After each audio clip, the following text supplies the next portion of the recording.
Hey guys, it's Quickie Baby, and today Kick is going to show us exactly how to play the T62A. Now the T62A was the first Tier 10 Soviet medium tank that was released, and this is a fantastic opportunity to take a look at the changes that have been made to Pearl River. This is a 9.0 game, and I think it was just towards the end of April, so it's very recent.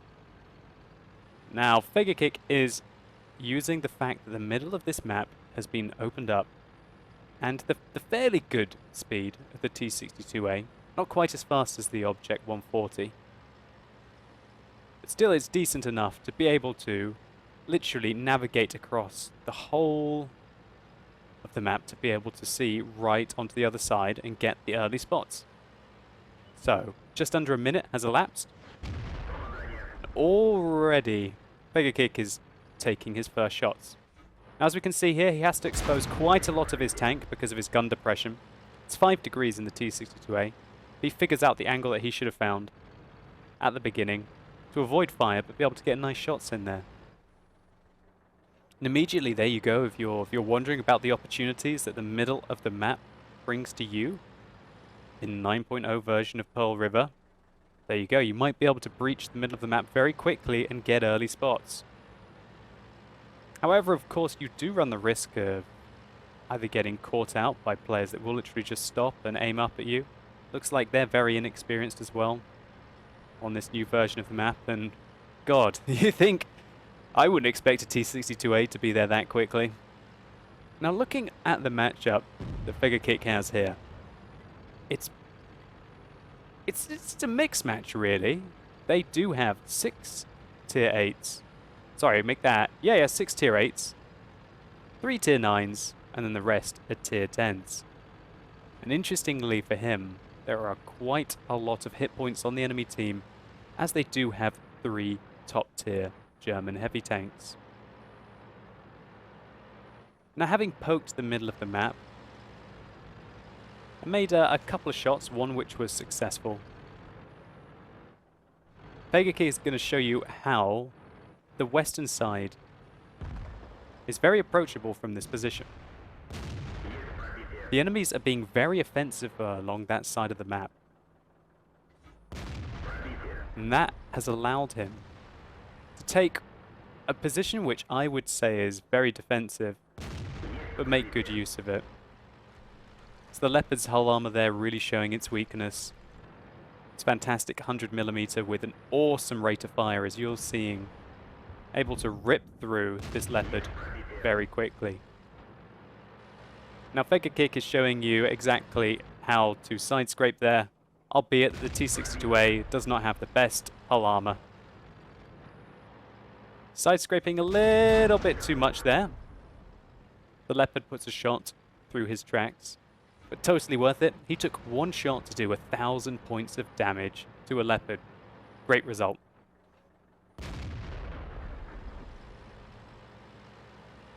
So this game is already progressing. His team are down by 3 tanks so far. And he's using the fantastic rate of fire on the T62A. Until the SDB-1 and the Object 140, this was an unparalleled level of DPM after the M48 got nerfed. And yes, that's right, at one point the M48A1 did have a 7.5 rate of fire, just like the SDB-1, but that's only patch 7.5. Those days are long gone.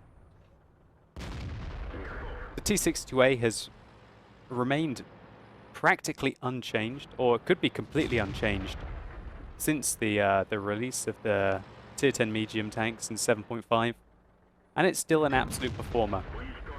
Lovely blind shot there on the 5100, and he's able to pull off a bounce. Let's just take a look at where that shot bounced. Looks like it went right off his hull armor, which is angled quite well. Although, keep in mind that this whole plate here is only 100mm thick, so if you're ever engaging a T62A, don't be afraid to take your chances putting shots through its frontal hull armor, or its side, or its rear. Unlike the T54, which has 120mm of hull armor, the T62A totally forgoes that extra 20mm. And it really does show It's the same with the Object 140. It's not the same as the Object 430 though. That thing I believe has 120 millimeters of armor as well.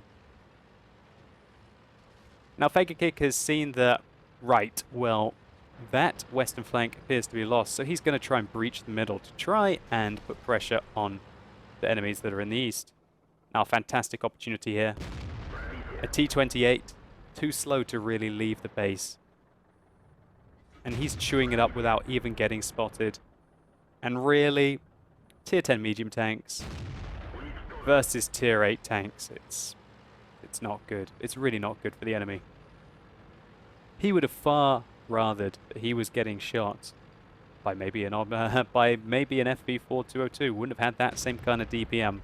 Or even if Kick was driving in a heavy tank, that T28 might have been able to take a few more hits. Oh! Bit of TK damage there. He does 334. Now what I would personally like to see him do here is make up for the fact that he TK'd that guy, and I would have liked to have seen him to try and look after him and block the damage. He really wasn't interested in that. And he also didn't really say sorry to the guy in chat. So, naughty boy, Kick, you really should have looked after that guy. But in the remaining gameplay, he's going to make up for it. So, we can see how the cap circle has changed. It was here, was right here. Now it's been moved further west. And I'd say it's got a lot more cover. Well, at least an opportunity to remain hidden for longer. Now we're going to see, and this is one of the best things about the T62A, the turret armor. If you were in an Object 140 here, you would be struggling to bounce these rounds. Not in a T62A. I don't really like what Kick's doing here with his heat rounds against the mantlet of the Carnarvon, but he's under a lot of pressure. I feel like if I was looking at this replay right now, I would be saving these heat rounds for when I have to deal with the tier 10 German tanks, rather than shooting at the Tortoise. He's able to do 1,600 damage to that Tortoise very quickly indeed. And I bet you later on in this replay he would really wish that he had these heat rounds. So he lost a lot of health there. Well played to that Carnarvon and the pattern to be putting pressure on him from behind. So having fired a lot of heat, he's now down to he's back into his APCR. And with the complete collapse of the northern flank, it means that Kick is 1 versus 5. So I think this was a bit of a misplay here. Maybe he was a little bit tilt. I don't feel like rushing this pattern in this way is a very good idea. And ramming the pattern, missing a couple of your shots on the pattern. If I was trying to get a Kolobanov's medal, he's quite lucky that the pattern didn't manage to put that shot into his hull armor. Now, if I was trying to get a Kolobanov's medal in this game, 1 versus 3 tier 10 German tanks, 2 tier 9s, that wouldn't be the best way to go about it, to lose like 3/4, 80% of your remaining health. But still. Well, the reason why I say that is because I don't feel like he was under that much pressure. I feel like the enemies are slow and lumbering and they weren't going to make it around that corner that quickly. I felt like he could have at least tried to minimize the amount of damage that he was going to take from the pattern. But I can't really say anything bad at all. I'm nitpicking here. He has done 7,600 damage so far and picked up 8 kills. I would be super happy if my game was to end right here. I would be, yes, that was a fantastic round in the T62A, worthy of a commentary or a highlight. Kick is not quite done yet. So he's decided he wants to try and breach the middle. I feel like it's a good idea. Preempting that he's going to face this German tank, he loads a heat round. Luckily for him, E100 tunnel visioned quite a bit there. Now it's time to see what he can do against the C100. E100 fails to shoot him. Now if I was driving the E100 right now, I would probably load HE ammunition. And the E100 tries to tilt his tank upwards to be able to get a shot. Hey, and the E100 does arguably a good thing there. He fires in an HE shell, which wrecks Vega Kick. Vega Kick is now down to his last HE round, which, as the E100 is facing his turret directly towards him, is going to go in nearly every time when you shoot the cheeks of the E100. He could have fired an APCR round and it would have probably gone in there about 75% of the time. Now this E100 misses. Oh, it just got real. Now he knows he's got more than enough time. All he has to do is really worry about. I would be worried about what's here right now. But he just wanted to secure the kill. It's the right thing to do. He knows that there's only one in the cap. Well, he doesn't know that, depending if he was using my mod pack or not. Now he's going to try and blind fire some shots. Now, I'm not sure. He's obviously very aware of his ammunition. He's got 3 shots left. That was very clutch for only having 4 shots left, and it's very fortunate that it went in. The Yag Tiger missed. He makes an excellent kill. He decides to start to rush now. He doesn't want to give the E100 any time. And bombs it towards the cap. It's got 20 seconds left. It's very close indeed.